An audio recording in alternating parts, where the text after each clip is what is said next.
Hello friends, आपका हमारे channel मेधा academy में हार्दिक स्वागत है। आज हम आपके सामने साइंस सब्जेक्ट से रिलेटेड चैप्टर 2 में मृदा और जलीय अपरदन के बारे में डिस्कस करेंगे, जो यूपीडीएलएड के सेकंड सेमेस्टर से रिलेटेड है। इससे प्रीवियस वीडियो में हमने कल्टीवेटर और कीटनाशक के प्रयोग और उसके दुष्प्रभाव के बारे में डिस्कस किया था। आइए स्टार्ट करते हैं मृदा अपरदन। मृदा अपरदन क्या होता है? मृदा संरक्षण तथा इसे रोकने के उपाय बताइए। सबसे पहले हम मृदा अपरदन को जानते हैं। मृदा अपरदन क्या है? जब मिट्टी का एक स्थान से दूसरे स्थान तक पहुंच जाती है या अपने मूल स्थान से हट जाती है, उसे हम मृदा अपरदन कहते हैं। यह जब तेज आंधी आती है, बारिश आती है या तूफान आता है, तब मिट्टी अपने स्थान से हट जाती है। आइए पढ़ते हैं। मृदा का एक स्थान से दूसरे स्थान तक पहुंचने अथवा मूल स्थान से हट जाने को मृदा अपरदन कहते हैं। यह तेज आंधी, तूफान एवं वर्षा के जल द्वारा होता है। मिट्टी का जब एक स्थान से दूसरे स्थान पर चली जाती है तो उसे हम मृदा अपरदन के नाम से जानते हैं। यह घटना तेज बारिश, आंधी, तूफान में होती है। मृदा अपरदन से हानियाँ। मृदा अपरदन से निम्नलिखित हानियाँ हैं। नंबर 1, मृदा अपरदन के कारण मिट्टी की ऊपरी परत हट जाती है, जिससे वह भूमि अत्यधिक उपजाऊ नहीं रहती। जब मिट्टी एक स्थान से दूसरे स्थान पर जाती है तो मिट्टी की ऊपर वाली परत हट जाती है और वह मिट्टी उपजाऊ भी नहीं रहती है। नंबर 2, अत्यधिक अपरदन से भूमि ऊंची नीची हो जाती है। जब मिट्टी की ऊपरी परत हट जाती है तो उससे हमारी भूमि भी ऊंची नीची हो जाती है।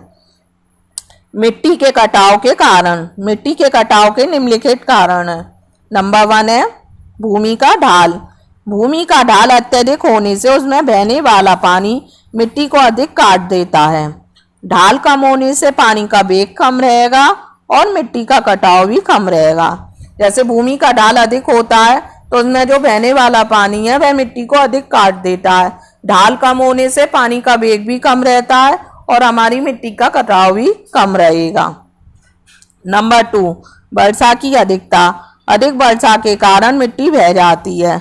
अधिक वर्षा होने से नदियों में भी बाढ़ आ जाती है, जिसके कारण बहुत सी उपजाऊ मिट्टी बहकर समुद्र में चली जाती है। वैज्ञानिक अनुमानों के आधार पर प्रतिवर्ष 37.5 लाख मीटर टन मिट्टी बंगाल की खाड़ी में चली जाती है। कहने का तात्पर्य है, जब अधिक वर्षा होती है तो मिट्टी बहकर चली जाती है और बाढ़ आती है तब भी मिट्टी बहकर चली जाती है। इसमें बहुत सी जो उपजाऊ मिट्टी होती है जो पानी के साथ बहकर चली जाती है।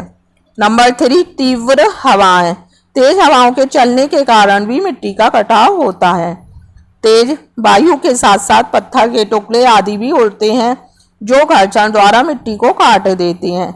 रेगिस्तान में यह क्रिया अधिक मात्रा में होती है। जब तेज हवाएं चलती हैं तो हवाओं के कारण हमारी मिट्टी भी उड़ने लगती है, जिससे हमारी मिट्टी का कटाव अधिक होता है। तेज वायु के साथ पत्थर के टुकड़े भी उड़ जाते हैं, जो घर्षण द्वारा हमारी मिट्टी को काट देते हैं। यह क्रिया रेगिस्तान में सबसे ज्यादा पाई जाती है। नंबर 4, वनों की कमी।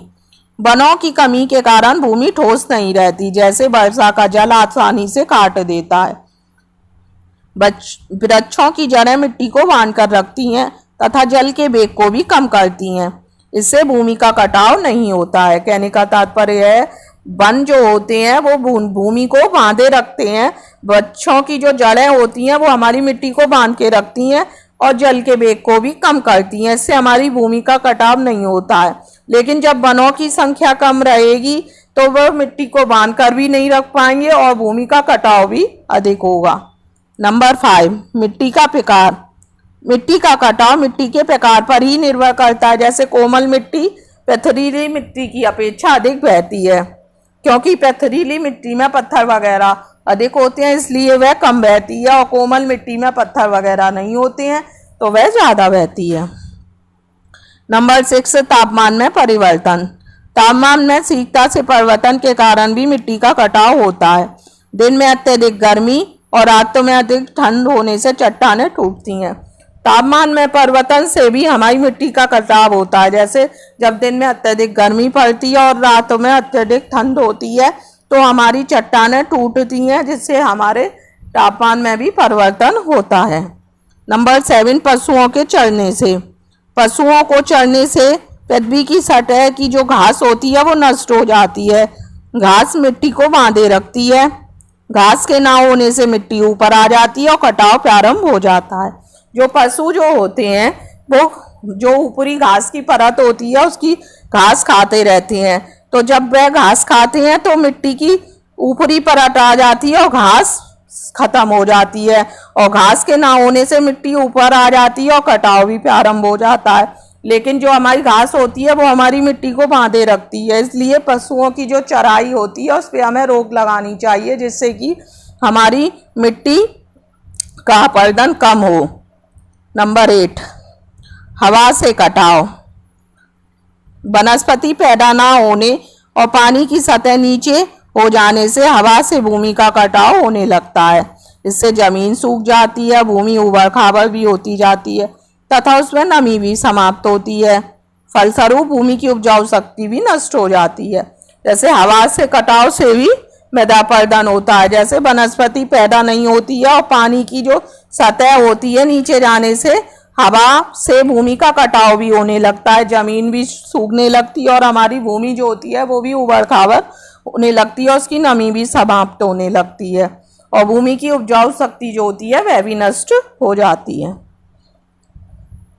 नदियों की बाढ़ से कटाव। गंगा, यमुना, कावेरी, ब्रह्मपुत्र, गोदावरी तथा महानदी आदि नदियों में तथा इनकी सहायक नदियों में भयंकर बाढ़ आने से भूमि की मिट्टी कट जाती है, जिससे अपार धन जन की हानि होती है। बहुत अधिक संख्या में लोग बेघर हो जाते हैं। जैसे नदियों में बाढ़ आ जाती है, गंगा, यमुना, कावेरी वगैरह ये नदियां हैं, और इनकी सहायक नदियों में जब बाढ़ आती है तो बाढ़ आने से भूमि की जो मिट्टी होती है वह कट जाती है।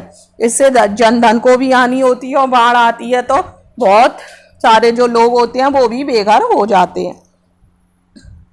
मृदा संरक्षण के अपरदन को रोकने के उपाय। जो मृदा को बचाने के लिए हमें क्या क्या उपाय करने चाहिए इसके बारे में जानते हैं। सबसे पहला है नंबर 1, अधिक वन लगाने चाहिए और उनकी सुरक्षा करनी चाहिए। हमें अधिक से अधिक वन लगाने पर बल देना चाहिए और उनको सुरक्षित रखने पर बल देना चाहिए। हमें वन की कटाई पर रोक लगानी चाहिए और लोगों को प्रेरित करना चाहिए कि वह अपनी जो भी भूमि उनके पास है उनमें अधिक से अधिक वृक्ष लगाएं, जिससे कि हमारी मिट्टी का कटाव कम हो। नंबर 2, नदियों के आसपास की भूमि को सुरक्षा करनी चाहिए। बांध एवं जलाशयों का निर्माण किया जाना चाहिए। नदी के जो आसपास हमारी मिट्टी होती है या भूमि होती है उसकी हमें सुरक्षा करनी चाहिए और बांध और जलाशयों का निर्माण भी करना चाहिए। नंबर 3, अधिक क्षेत्रों में कृषि करनी चाहिए और कृषि के तरीकों में भी सुधार करना चाहिए। मतलब जो भी हम पे भूमि है वहाँ पर हमें कृषि करनी चाहिए, जिससे कि हमारी मिट्टी का कटाव भी कम हो और हमारी मिट्टी भी उपजाऊ बनी ले। लेकिन कृषि करने के तरीकों में हमें सुधार करना चाहिए, जिससे कि हमारी भूमि की बर्बादी ना हो। नंबर 4, मरुस्थलों में अधिक पेड़ लगाने चाहिए। मतलब जहाँ पर रेगिस्तान वगैरह है, मरुस्थल है, वहाँ पर हमें पेड़ों की अधिकता करनी चाहिए। वहाँ पर अधिक से अधिक पेड़ों को लगाना चाहिए। नंबर 5, कृषि क्षेत्र में फालतू पानी के निकास के लिए नाली बना देनी चाहिए।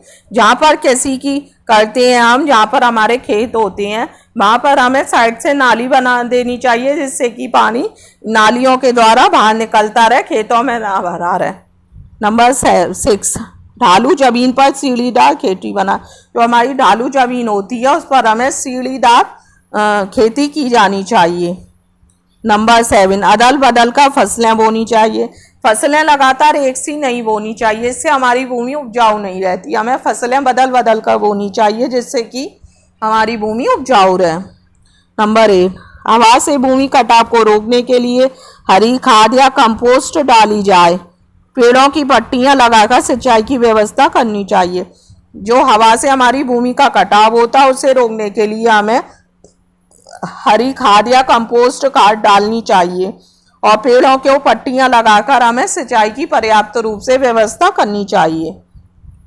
नंबर 9, परतदार कटाव रोकने के लिए खेतों पर मेड़ बना देनी चाहिए और उस पर कोई वनस्पति उगा देनी चाहिए। परतदार कटाव जो होता है उसे रोकने के लिए हमें खेतों में मेड़ बनानी चाहिए और उस पर भी कोई वनस्पति या कोई खेती करनी चाहिए मेड़ पर।